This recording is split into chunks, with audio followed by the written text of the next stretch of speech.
కోటగిరి మండల కేంద్రంలోని ఐలమ్మ విగ్రహానికి పూలమాల వేసి నివాళులర్పించి వినతి పత్రాన్ని అందజేస్తూ రజకజాతి ముద్దుబిడ్డకు న్యాయం జరగాలంటూ రాజ్యాంగాన్ని రచించిన డాక్టర్ బాబాసాహెబ్ అంబేద్కర్కు తెలంగాణ కోసం పోరాటం చేసి ప్రాణాలర్పించి తెలంగాణను తెచ్చిపెట్టిన వీరవనిత వీరనారి చిట్యాల ఐలమ్మకు వారి బాధను విన్నవించుకుంటూ వినతి పత్రాన్ని అందజేశారు.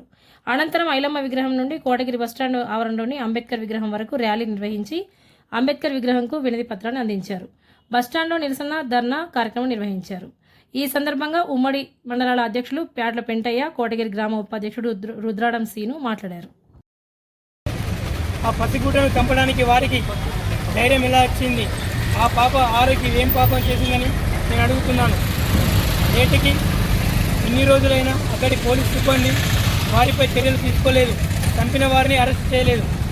నేటికైనా అక్కడి పోలీస్ సిబ్బంది స్పందించి హత్య చేసిన వారిని వెంబడే అరెస్ట్ చేయాలని నేను డిమాండ్ చేస్తున్నాను.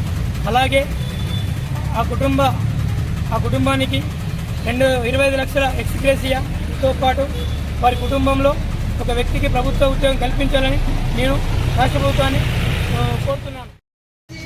ఐక్యత